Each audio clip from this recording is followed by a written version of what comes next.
ਇਹ ਕਿਸ ਤਰ੍ਹਾਂ ਹੋ ਸਕਦਾ ਵੀ ਇੱਕ ਜਿਹੜਾ ਫਾਦਰ ਆ, ਉਹ ਆਪਣੇ 7 ਬੱਚਿਆਂ ਨੂੰ ਗੋਲੀ ਮਾਰ ਕੇ ਮਾਰ ਦੇ।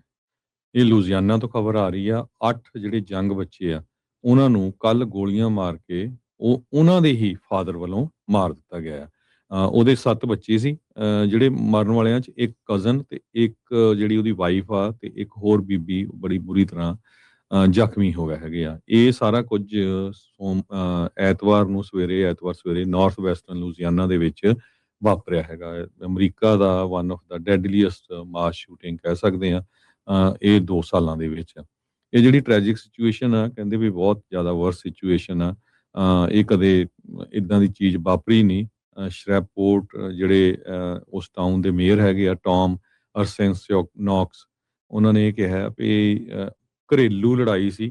ਸੋ ਇਹ ਲੜਾਈ ਕਿੱਥੇ ਚਲੀ ਗਈ, ਹੁਣ ਖੁਦ ਦੇ ਹੀ ਆਪਣੇ ਜਿਹੜੇ 7 ਬੱਚੇ ਆ, ਉਹਨਾਂ ਨੂੰ ਤੇ ਇੱਕ ਹੋਰ ਬੱਚੇ ਨੂੰ ਗੋਲੀ ਮਾਰ ਕੇ ਮਾਰ ਦਿੱਤਾ। ਇੱਕ ਬੱਚਾ ਜਿਹੜਾ ਆ ਉਹ ਮਕਾਨ ਤੋਂ, ਛੱਤ ਤੋਂ ਜਿਹੜੀ ਛਾਲ ਮਾਰ ਕੇ ਬਚ ਗਿਆ, ਤੇ ਪਰ ਉਹਦੇ ਬਹੁਤ ਸੱਟਾਂ ਲੱਗੀਆਂ ਆ। ਤੇ ਬੱਚੇ ਮਰਨ ਵਾਲਿਆਂ 'ਚ 5 ਸਾਲਾਂ ਦਾ, 6 ਦਾ, 7 ਦਾ, 10 ਦਾ, 11 ਸਾਲਾਂ ਦਾ, ਇੱਕ ਹੋਰ 6 ਦਾ ਤੇ 5 ਦਾ। ਇਹ ਜਿਹੜਾ ਘਟਨਾ ਆ 3 ਕੱਲ੍ਹ ਸਾਲ ਦੇ ਵੀ ਇੱਕ ਅਮਰੀਕਾ ਬੱਚਾ ਸੀਗਾ ਅਮਰੀਕਾ ਦੇ ਲੁਧਿਆਣਾ ਸ਼ਹਿਰ ਦੇ ਵਿੱਚ ਵਾਪਰੀ ਆ। ਬਹੁਤ ਹੀ ਮੰਦਭਾਗੀ ਜਿਹੜੀ ਘਟਨਾ ਆ ਉਹ ਵਾਪਰੀ ਹੈ। ਦਿਲਾਂ ਨੂੰ ਬਲੁੰਦਰਨ ਵਾਲੀ ਆ ਹਰਜੋਤ ਸਿੰਘ ਜੀ। 31 ਸਾਲਾ ਸ਼ਮਾਰ ਅਲਕਜ਼ ਨੇ ਆਪਣਾ ਸਾਰਾ ਟੱਬਰ ਹੀ ਜਿਹੜਾ ਉਹ ਮਾਰ ਦਿੱਤਾ। 7 ਆਪਣੇ ਬੱਚੇ ਤੇ ਇੱਕ ਕਜ਼ਨ ਤੇ 2 ਜਿਹੜੇ ਆ ਔਰਤਾਂ ਆ ਬੁਰੀ ਤਰ੍ਹਾਂ ਜਿਹੜੀਆਂ ਉਹ ਫੱਟੜ ਨੇ, ਜਿਨ੍ਹਾਂ ਵਿੱਚ ਇਸ ਦੀ ਇੱਕ ਘਰ ਵਾਲੀ ਵੀ ਜਿਹੜੀ ਉਹ ਸ਼ਾਮਲ ਆ।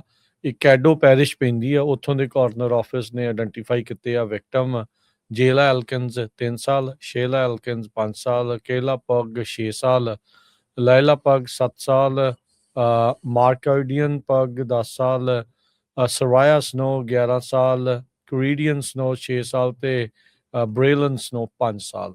ਇਹ ਜਿਹੜੀ ਚੀਜ਼ ਆ ਉਹ ਵਾਪਰੀ ਆ। ਤੇ 13 ਸਾਲਾਂ ਦਾ ਬੱਚਾ, ਜਿੱਦਾਂ ਤੁਸੀਂ ਦੱਸਿਆ ਵੀ ਉਹ ਰੂਫ ਤੋਂ ਛਾਲ ਮਾਰ ਕੇ ਛੱਤ ਤੋਂ ਜਿਹੜੀ ਉਹ ਭੱਜਿਆ ਤੇ ਇਸ ਤਰੀਕੇ ਦੇ ਨਾਲ ਹੋਇਆ।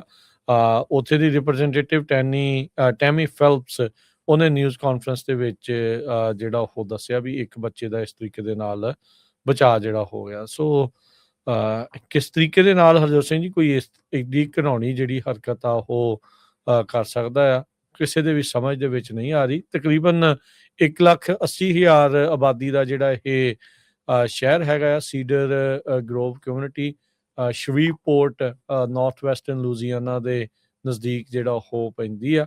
ਹੈਰੀਸਨ ਸਟਰੀਟ ਤੇ ਰਹਿੰਦੇ ਸੀ ਆਪਣੇ ਜਿਹੜੇ ਉਹ ਘਰ ਦੇ ਵਿੱਚ, ਤੇ ਐਲਕਸ ਨੇ ਪਹਿਲੋਂ ਕਹਿੰਦੇ ਆਪਣੀ ਘਰ ਵਾਲੀ ਦੇ ਗੋਲੀ ਮਾਰੀ। ਉਸ ਤੋਂ ਬਾਅਦ ਦੇ ਵਿੱਚ ਗਾਂ ਜਿਹੜੇ ਬੱਚੇ ਸੀਗੇ ਤੇ ਹੋਰ ਔਰਤਾਂ ਸੀਗੀਆਂ, ਉਹਨਾਂ ਨੂੰ ਜਿਹੜੀਆਂ ਉਹ ਗੋਲੀਆਂ ਦੇ ਨਾਲ ਜਿਹੜਾ ਉਹ ਮਾਰ ਦਿੱਤਾ। ਸੋ 8 ਜਾਣਿਆਂ ਦੀਆਂ ਜਿਹੜੀਆਂ ਇਸ ਘਿਨਾਉਣੇ ਬੰਦੇ ਨੇ ਜਿਹੜੀਆਂ ਉਹ ਜਾਨਾਂ ਲੈ ਲਈਆਂ ਹੈਗੀਆਂ।